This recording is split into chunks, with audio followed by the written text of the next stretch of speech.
Hola a todos, bienvenidos a Filosofía de Película, yo soy Oscar. Muchas veces me han preguntado qué libros recomiendo para iniciarse en la filosofía como autodidactas. Mis recomendaciones habituales son El discurso del método de Descartes y Sobre la naturaleza de los dioses de Marco Tulio Cicerón. Estos dos libros los elegí porque me parece que son, por un lado, una recopilación de ideas de muchos pensadores previos y a la vez influencia para autores posteriores. O sea, son una buena puerta de entrada, además de buenos libros en sí mismos. Alguien me preguntó, ok, ya los leí, ¿y ahora con qué sigo? Y se me ocurrió ampliar un poco esta idea del libro puerta de entrada y hacer una selección de 25 libros que sean una gran puerta de entrada. O sea, 25 libros ya son algo que va a tomar un tiempo para leer, no es algo que se lea en una semana. Y, y que me parece que puede servir como guía para el que quiere tener un conocimiento más que superficial en filosofía, pero no puede o no quiere cursar una carrera universitaria. Yo personalmente soy un autodidacta, yo no he estudiado filosofía y esta recopilación está hecha en buena medida para que otros eviten cometer los errores que cometí yo. La hice con 4 criterios. Uno, el orden cronológico. Los autores están mayormente en el orden en que vivieron y en que escribieron sus obras, porque el pensamiento no es una serie de unitarios, es una miniserie. Cada uno continúa los anteriores, por lo tanto no se pueden leer en cualquier orden. No tiene sentido leer a un filósofo del siglo XX si uno no conoce la filosofía de los siglos XVII al XIX.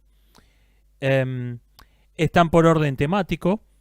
Los he agrupado en pequeños ítems en escuelas o a veces con otro criterio, no una escuela en sentido estricto del término.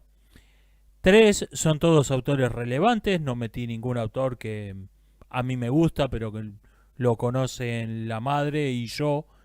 Y 4, me enfoqué en los libros que explican los métodos de los pensadores, porque el método es la clave, la llave para entender toda la obra de un pensador. Para entender qué piensa, primero tenemos que saber cómo piensa. Además, una segunda ventaja es que son los libros más útiles, son los libros de donde podemos sacar más cosas para aplicar en nuestra propia vida. Estos son los criterios, así que vamos con esto, arranco con el primer ítem. Los antiguos. La filosofía greco-romana se caracteriza porque en ella la metodología ocupa todavía una parte muy reducida de las obras, o incluso no está separada en absoluto del resto de la obra. Son pensadores más bien poéticos que no de mente científica, con la probable excepción de Aristóteles, y en consecuencia surgen numerosas escuelas con principios mutuamente contradictorios. Voy a recomendar El banquete de Platón, porque es un libro breve y agradable más que nada. Voy a recomendar La retórica de Aristóteles. Alguien se preguntará, ¿por qué la retórica y no la lógica? Bueno, porque la lógica de Aristóteles ha sido trabajada, ha sido desarrollada y más que nada no tiene otro interés que el histórico leer Aristóteles hoy. La retórica, en cambio, sigue vigente, sigue siendo algo práctico hoy, la retórica aristotélica. Y voy a recomendar desde luego Sobre la naturaleza de los dioses de Marco Tulio Cicerón, que es una estupenda recopilación del pensamiento de los presocráticos y de los llamados socráticos menores, es decir, del resto de los pensadores que derivan de Sócrates, además de las escuelas de Platón y Aristóteles. Algunas otras lecturas que recomendables dentro de los antiguos son Los recuerdos de Sócrates de Genofonte, que me parece que es quien nos da una visión más adecuada del Sócrates histórico. Lo sospecho, no es que haya modo de probar esto. Voy a recomendar De la naturaleza de Lucrecio para el que quiera un conocimiento más profundo sobre el epicureísmo. Y voy a recomendar las vidas de filósofos de Diógenes Laercio. Los pirrónicos o escépticos, ocurre con el término escéptico lo mismo que ocurre con epicúreo, estoico, cínico. El lenguaje, la palabra se ha incorporado a nuestro lenguaje, no siempre con su sentido correcto, así que voy a preferir el término pirroniano para evitar confusiones. Los pirronianos, decía, surgen en la antigüedad tardía, aunque inspirados por un pensador de la época helenística. Van a tener a su vez una fuerte influencia durante toda la Edad Media, sobre todo en el mundo árabe islámico, y más tarde van a influenciar profundamente a Descartes. Muchos de ellos eran médicos de profesión y no estaban interesados en una lógica infalible para llegar a la verdad absoluta. Lo que querían eran reglas prácticas para tomar decisiones razonables en un contexto donde tenían que tomar una decisión aunque no estuvieran del todo seguros. Las ideas básicas de la escuela pirrónica es que dicen que el conocimiento deductivo nunca es más seguro que la primera premisa del argumento, y a cada nuevo paso que se dan las deducciones, mayor es la probabilidad de haber cometido un error y menos segura la conclusión. La premisa inicial de cada escuela es un dogma que no tiene ningún fundamento racional, y afirman que hay grados en el error. Nunca podemos estar seguros de nada, pero podemos asegurar de modo sensato que unas afirmaciones son más probables que otras. Los pirrónicos introdujeron en la medicina el principio de al menos no hacer daño. Este fue uno de sus grandes aportes. Y más tarde, en la Edad Media, van a defender la tolerancia religiosa. Pensadores de influencia pirrónica como Al-Farabi van a crear los primeros borradores de lo que después se va a conocer como el método científico. Voy a recomendar un solo libro, en este caso, Los esbozos pirrónicos de Sexto Empírico. Creo que conviene leerlo después de terminar con los antiguos y saltándonos el orden cronológico en este caso, quizás convenga leerlo después de Descartes y no al revés. Quizás convenga leer primero a Descartes y después a Sexto Empírico. Como lecturas complementarias voy a recomendar Ensayos escépticos de Bertrand Russell, El mundo y sus demonios de Carl Sagan y Heterodoxia de Ernesto Sábato. Los racionalistas son una escuela que surge en la temprana modernidad. Sus ideas básicas son que el conocimiento de la realidad debe ser estrictamente deductivo, rechazando el testimonio de los sentidos como engañoso. No se fundan en dogmas de fe, sino como los teólogos medievales, sino en axiomas que sean evidentes por sí mismos, como pienso, por lo tanto existo. La experiencia, a lo sumo, puede confirmar lo que se ha descubierto por medio de la deducción, pero el conocimiento tiene que ser estrictamente deductivo. Voy a recomendar El discurso del método de René Descartes, La ética de Spinoza y los escritos filosóficos de Leibniz, que se suelen publicar con distintos títulos en distintas antologías. Los empiristas son contemporáneos de los racionalistas. Se los puede leer en cualquier orden o incluso se los puede mezclar la lectura de unos con otros. Eso sí, recomiendo leer dentro de cada grupo los racionalistas y los empiristas. Dentro de cada grupo recomiendo leerlos en orden cronológico. Sus ideas son que no hay nada en la mente que no haya estado antes en los sentidos, o sea, rechazan obviamente el conocimiento puramente deductivo que buscaban los racionalistas. Dicen que la razón es esclava de las pasiones, o sea, la razón no hace otra cosa que darle instrumentos a los afectos, pero la razón no puede moderar los afectos, no puede cambiar su naturaleza, como pensaba por ejemplo Platón. Y afirman que el mundo es la experiencia subjetiva que yo tengo del mundo, lo cual va a plantear el extraño problema de cómo demostrar que el mundo exterior existe. Esto quizás fue una consecuencia involuntaria de la filosofía empirista, pero es, es algo que ha influenciado muchísimo también. No solo en la filosofía, sino en el ámbito de la literatura y del cine fantástico. A veces se los llama también empiristas ingleses y a los racionalistas filosofía continental. A mí realmente no me agrada mucho esta terminología, me parece que no aporta nada interesante. Voy a recomendar el Tratado sobre el Conocimiento Humano de Locke, un tratado sobre los principios del conocimiento humano de Berkeley y una investigación sobre el conocimiento humano de Hume. No se rompieron mucho la cabeza con los títulos, pero son 3 libros muy recomendables. Los newtonianos. Acá tengo que hacer una aclaración. Personalmente, no soy muy amigo de la costumbre moderna de separar la filosofía natural, la investigación de la naturaleza, de las otras ramas de la filosofía, como si fuese una actividad completamente distinta. Es verdad que algunas tareas, como contar cuántas patas tiene un 100 pies, no se pueden considerar filosofía ni en la definición más generosa del término. Pero cuando alguien se pone a sacar una visión general de la realidad a partir de los descubrimientos particulares de las ciencias específicas, tiene 2 opciones.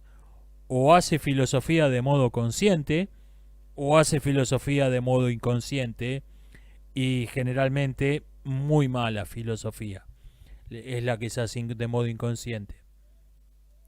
Llamo newtonianos a una serie de pensadores surgidos tras el Renacimiento. Tienen en común el dar una prioridad absoluta a la filosofía natural en el conocimiento de la realidad. Dan una gran importancia a las matemáticas como medio para comprender la realidad natural. Realizan experimentos muy cuidados y en gran número, y esto no ha hecho más que, esta tendencia no ha hecho más que crecer a lo largo de los siglos. Pero no se quedan solo con los resultados de los experimentos, sino que los continúan mentalmente en experimentos ideales que son imposibles de realizar en la práctica. Esta es quizá la mayor diferencia que tienen con pensadores científicos de la antigüedad como Arquímedes. Voy a recomendar el diálogo sobre los 2 sistemas máximos de Galileo, el sistema del mundo de Newton y el Novum Organum de Bacon, que se puede leer antes o después de los otros 2. Realmente en este caso no me parece muy importante el orden cronológico. Casi todas las hipótesis que se discuten en estos 3 libros han sido o bien demostradas hace siglos o bien demostradas falsas hace siglos. Lo interesante no es eso, lo interesante de estos libros es ver en acción el funcionamiento de alguna de las mentes más brillantes que hayan existido, ver cómo llegaron a cada conclusión, cómo la demostraron, cómo sacaron sus consecuencias de ellas. Como lectura complementaria voy a recomendar La evolución de la física de Albert Einstein y Leopold Infeld y El placer de descubrir cosas de Richard Feynman, que propiamente hablando no es un libro, sino una recopilación de artículos, entrevistas y conferencias del autor. Kant, y a ver, como un Kant, como mínimo conviene haber terminado con los empiristas y los racionalistas antes de leer a Kant, me parece. También quizás convendría tener un conocimiento de los, al menos básico, de los newtonianos. Sus ideas básicas son que el tiempo, el espacio y la causalidad no son experiencias sensibles, son presupuestos necesarios para dar sentido a toda experiencia sensible. Del objeto que genera las experiencias sensibles, noúmeno, no podemos saber nada por la experiencia, fenómeno. Solo podemos inferir racionalmente que existe. La metafísica es imposible como ciencia porque, por definición, no tenemos ninguna experiencia fenomenológica de los entes metafísicos. Voy a recomendar sus prolegómenos, que es relativamente su libro más accesible, sin poder decir que sea fácil. Metafísicos o filósofos alemanes. Kant demostró que la metafísica era imposible como ciencia y, desde luego, Europa se llenó de metafísicos como respuesta. Las ideas básicas que tienen en común es que todos fundan sus sistemas en base a alguna intuición que admiten no poder demostrar racionalmente. Algunos llegan a rechazar la ciencia y la razón en general como un mito occidental. Voy a recomendar El mundo como voluntad y como representación de Arthur Schopenhauer y Aurora de Friedrich Nietzsche. Por ahí sorprende un poco que recomiende un libro relativamente poco conocido de Nietzsche y no, digamos, Más allá del bien y del mal o Así habló Zaratustra. Pero personalmente Aurora me parece la mejor puerta de entrada a ese laberinto que es Nietzsche, porque es un libro donde el autor argumenta racionalmente y se toma su tiempo en explicarse para ser comprendido de modo adecuado. Dos costumbres que lamentablemente fue perdiendo con el tiempo. Como lectura complementaria voy a recomendar Del sentimiento trágico de la vida de Miguel de Unamuno. Positivistas. Los positivistas son una escuela del siglo XIX y son la otra gran línea de pensamiento que deriva de Kant. Sus ideas básicas son que el pensamiento atraviesa, tanto en la vida personal de los individuos como colectivamente en la historia de la filosofía, tres estadios: el teológico, más cercano a la fantasía que a la realidad; el metafísico o de transición; y el positivo, donde la realidad se investiga de modo científico y metódico. Es la tarea que tiene el filósofo llevar hasta el estadio positivo todas las áreas del pensamiento que todavía no lo hayan alcanzado. Voy a recomendar obviamente el curso de filosofía positiva de Auguste Comte. De Comte deriva una prole tan variada como es el psicoanálisis, la sociología, la filosofía científica y el estructuralismo, entre otros. Estas escuelas son todas contemporáneas y pueden leerse en cualquier orden. Sí, conviene haber primero leído el curso de filosofía positiva de Comte para entender de qué están hablando. Psicoanálisis.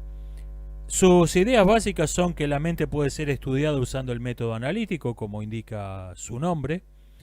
El principio de elegancia, es decir, la economía de principios necesarios para una hipótesis, debe ser la guía en la investigación de la mente, dado que es realmente muy difícil hacer experimentos. La vida consciente de las personas es solo una capa superficial visible de una mucho más vasta vida intelectual y emocional inconsciente, de la que el sujeto solo tiene un conocimiento indirecto, pero no directo. Voy a recomendar el psicoanálisis de Sigmund Freud, que son una serie de conferencias que dio en Estados Unidos en 1905, si no me falla la memoria. Creo que el único lugar donde lo van a conseguir es en algún tomo de sus obras completas, no creo que se publique por separado. La sociología se propone llevar el estudio de las sociedades al estadio positivo, sacándolo del estadio metafísico en que sus fundadores creían que se encontraba todavía. Las ideas básicas son que los hechos sociales son cosas y deben ser estudiadas como cosas. Los hechos sociales son colectivos porque son sociales, no son sociales porque son colectivos. Es decir, no es el hecho de ser multitudinario lo que define al hecho social, sino el que no puede ser otra cosa que colectivo. Por ejemplo, yo digo, los soldados se acostumbran a suicidarse con armas de fuego. Bueno, esa afirmación tiene únicamente sentido respecto del colectivo de los soldados y el único modo que demostrarla que tengo es mediante estadísticas, porque obviamente ningún soldado tiene la costumbre de suicidarse.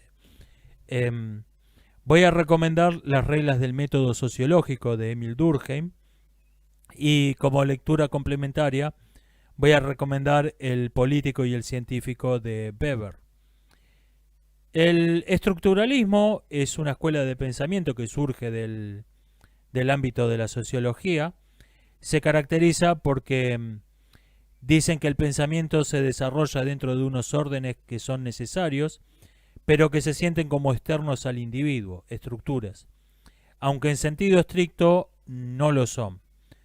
Esto es, rechazan tanto el idealismo como el convencionalismo de algunas escuelas que estaban de moda en ese momento. Voy a recomendar Estructuralismo de Jean Piaget. Y del estructuralismo puede decirse lo que decía una vecina mía del antiguo intendente de San Isidro, Melchor Pose. Dios lo bendijo con muchos hijos, pero ninguno sirve para una mierda. Creo que el escaso valor de todas las líneas de pensamiento que derivan del estructuralismo no tiene que ser un argumento en contra de las ideas originales de la escuela. Conviene recordar que tampoco autores como Heráclito o Epicuro tuvieron continuadores dignos de mención. La filosofía científica no es lo mismo que la filosofía de las ciencias, pero sus límites son difusos y varios autores han hecho ambas cosas, filosofía científica y filosofía de la ciencia. Incluso ellos mismos no han tenido muy claro el límite. Las ideas básicas de la filosofía científica es que la investigación empírica de la naturaleza, ciencia, tiene que ser tomada como un modelo de pensamiento racional. Algunas cuestiones que, por su modo de ser, no permiten una investigación científica en sentido estricto, deben ser estudiadas por lo menos científicamente en espíritu y en los métodos que usa el investigador. Voy a recomendar El conocimiento humano de Bertrand Russell, La lógica de la investigación científica de Karl Popper, La revolución copernicana y o las revoluciones científicas de Kuhn y La ciencia, su método y su filosofía de Mario Bunge. Este último es el único propiamente de filosofía científica y no de filosofía de la ciencia. El de Bunge, quiero decir. Añado una recomendación. En algún momento, cuando puedan, en cualquier orden, esto, o incluso pueden ir leyéndolo de rato mientras leen otras cosas, recomiendo leer La introducción a la lógica de Irving Copy. Nota, me han dicho que las últimas ediciones están censuradas, lo cual no puedo asegurar que sea verdad. Lo cierto es que tampoco me extrañaría, no estamos viviendo en una época muy razonable. Y por la duda recomiendo leer alguna edición vieja si la consiguen. Como lecturas complementarias generales, digo, a todo este pseudo curso, no a un tema específico, voy a recomendar La rebelión de las masas de Ortega y Gasset, Hombres y engranajes de Ernesto Sábato, El pensamiento cautivo de Czeslaw Milosz y Mito y realidad de Mircea Eliade. Mito y realidad es un título, por cierto, espantosamente mal traducido. El original se llama Les Mythes, los mitos. El título Mito y realidad obviamente se lo puso alguien que no lo leyó, porque lo que dice Eliade es que los mitos son la realidad, no algo distinto y opuesto de la realidad. Como sea, recomiendo estos 4 libros en general. Algunos de ellos no son muy conocidos, no están entre las 40 del mazo. Estos sí son recomendaciones muy personales mías. El resto son todos canon, son todos libros altamente relevantes, altamente difundidos. Estas 25 lecturas están recomendadas obviamente no para agotar un tema inagotable como es la historia del pensamiento humano, no es esa la intención. Me he dejado por completo afuera las ricas tradiciones del pensamiento de la India, China o Japón. Pasé de largo de la filosofía medieval, tanto latino-cristiana como árabe-islámica. No incluí la serie de los que podemos llamar dialécticos, como Hegel, porque personalmente los encuentro pensadores muy poco interesantes, pero son autores que forman parte prácticamente de cualquier programa de estudios. Tampoco incluí nada de líneas de pensamiento muy interesantes, toda la línea del utopismo político, por ejemplo, o los neopositivistas, largos etcéteras. La idea de estas lecturas es que sirvan como una columna vertebral, como un andamio que le dé forma a todo el resto. Y si este video le sirve al lector silvestre de libros de filosofía, como lo soy yo soy un lector silvestre de filosofía, no un catedrático ni nada que se parezca, si le sirve, decía, para ahorrarse al menos la mitad de las lecturas inútiles en las que consumí tiempo y dinero yo, me voy a dar más que por satisfecho si logro ese objetivo. Nos estamos viendo. Hasta la próxima.